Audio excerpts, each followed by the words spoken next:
ស្ដីអ្នកគ្នាវីដេអូថ្ងៃនេះដែរខ្ញុំមកនិយាយពីការ add hardware នៅក្នុង CNS ដែលជាដំបូងធ្វើការចូលទៅកាន់ Edit Visual Machine Setting នេះតបមកចូលទៅកាន់ពាក្យ add ហើយយកពាក្យថា hard disk ចុច next ហើយយកគេ recommend នេះទៅ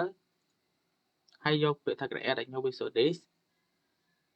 តបមកចុចពាក្យថា next តិចមកចុចពាក្យថា store visual disk single file ហើយដាក់ប្រមាណ G ក៏បានដែរខ្ញុំដាក់1 G ធ្វើការចុច next ហើយមើលឲ្យច្បាស់1 G តបមកទៅកាន់ finish អូខេធ្វើការ OK ហើយធ្វើការ add មួយទៀតមក hard disk យកគេ recommend create a new visual disk ហើយ store ជា single file តបមកយក1 G ទៀតចុច next អូខេចុច finish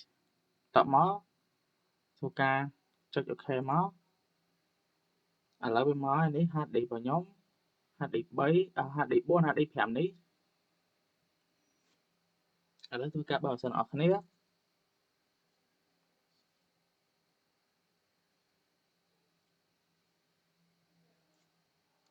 ទៅពេលបើកសិនហើយធ្វើការ connect ទៅកាន់ពុទ្ធី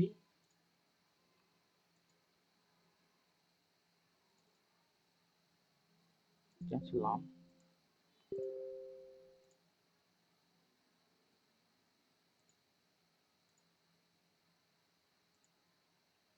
បែបអត់អូខេមិនsaoពុទ្ធីរបស់ខ្ញុំ error ហើយធ្វើការធ្វើនៅក្នុងម៉ាស៊ីនយកមក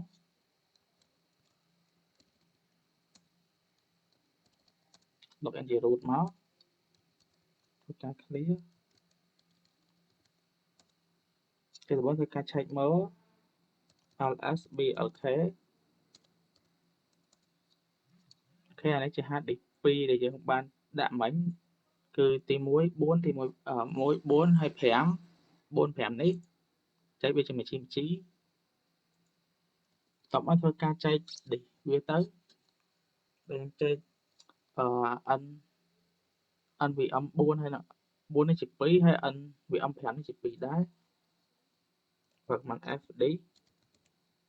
disk /dev ហើយដាក់ឈ្មោះវាមក4នេះហើយចុច enter មកកន្លែងនេះប្រើវាយ command អក្សរ N មកតបមកកន្លែងនេះប្រើ P enter កន្លែងនេះ default ដាក់1មកហើយ enter មកហើយកន្លែងនេះយើងដាក់ enter ទៀតមកដល់ពេលកន្លែងនេះយើងដាក់យើងចែកវាជា500 មេបូក500 M ហើយ enter ចូលដល់ទី2នេះដូចគ្នាដែរប្រើ N មកតបមកដាក់ P តបមកទៀតយើងប្រើ command ដាក់លេខ2មកកន្លែងបើដាក់លេខ2ក៏បានដែរចុច enter ក៏វា default អីចឹងដែរកន្លែងនេះ default enter វាហើយដាក់បូក 500M ទៀតមក enter បើដល់កន្លែងនេះយើងប្រើ WSW ដើម្បី write វាតបមកធ្វើការនៅNVM 5ម្ដងប្រើ command ដូចគ្នាទេមិនវាយលេខ5មក enter មក N ដែរ P ដែរ enter ហើយបូក500 មេ enter ហើយដាក់ N មួយទៀត P enter ទៀតមក enter ទៀតបូក500 មេ enter ហើយចុច W ដើម្បី write ធ្វើការ L ធ្វើការ check វាទៅអូខេអានេះយើងបានចែកហើយដោយ NVM 4យើងចែកជា2 part និង NVM 5យើងចែកជា2 part ដូចគ្នាដែលមានចំនួន500 មេហើយជំហានបន្តយើងការ format វាទៅជា ext for file system នេះ command របស់វា mkff .ext4 មក /dev ហើយស្លា NVM N5 P1 ấyច្រឡំ N4 P1 មុនអូខេហើយទៅធ្វើការ enter វាមកអានោះធ្វើដូចគ្នា P2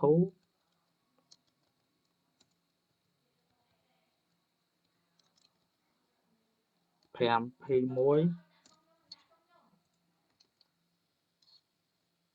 5 5.2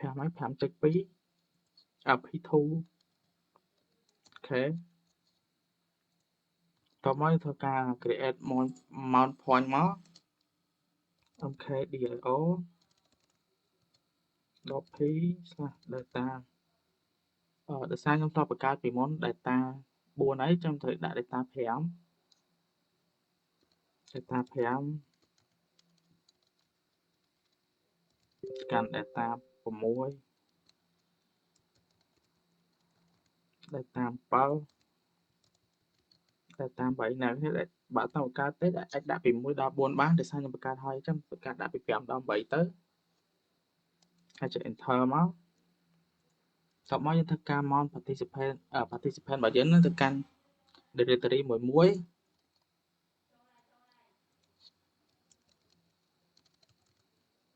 មក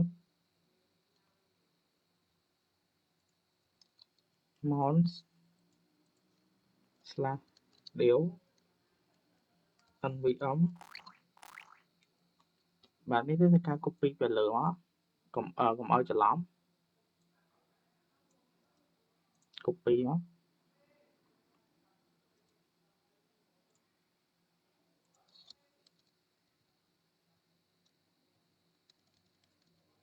nvm P1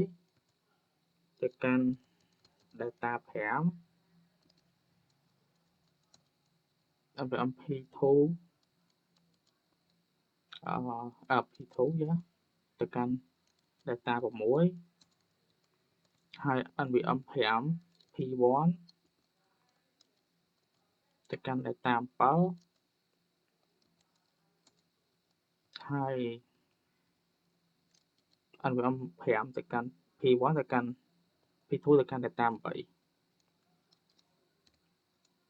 enter មក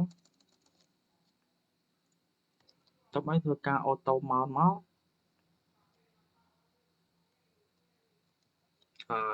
comment ពាក្យ echo /dev ហើយឈ្មោះ data យកមក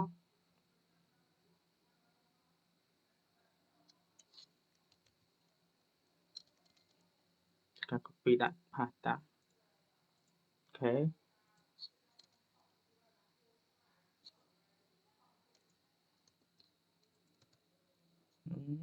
884 therefore KL 00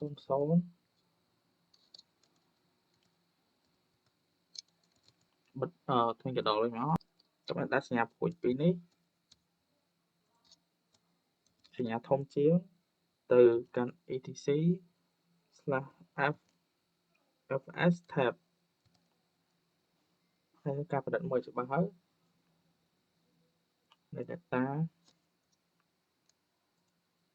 កន្លែងនេះធ្វើការដាក់ /data មួយទៀត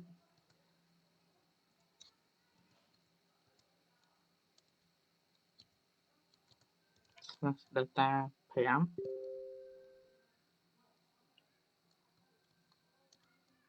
ខេ enter មកតាមមកធ្វើការធ្វើដែលហ្នឹងទៅ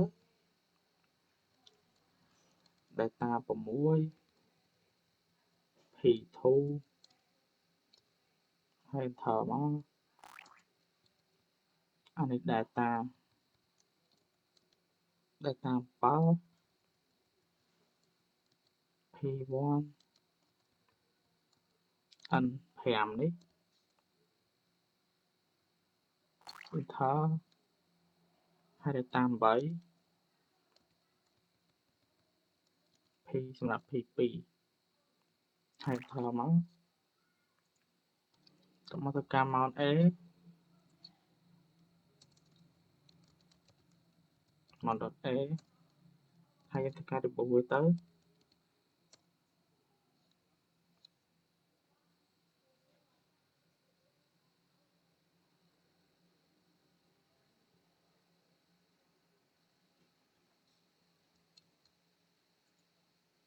ដល់ពេល report ហើយយើងការចូលទៅវិញទៅបាន property ក៏ទៅ property វិញទៅ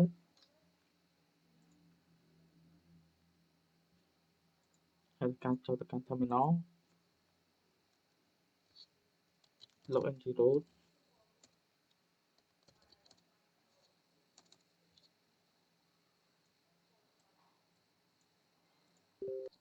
តមកធ្វើការ check វាទៅទៅ ផល command នេះ lsblk lsblk នេះ enter មកអូខេនេះ nvm 4ហើយនឹង vm 5យើងបានធ្វើហើយនៃការ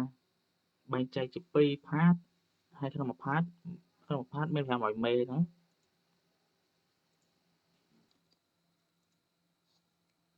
df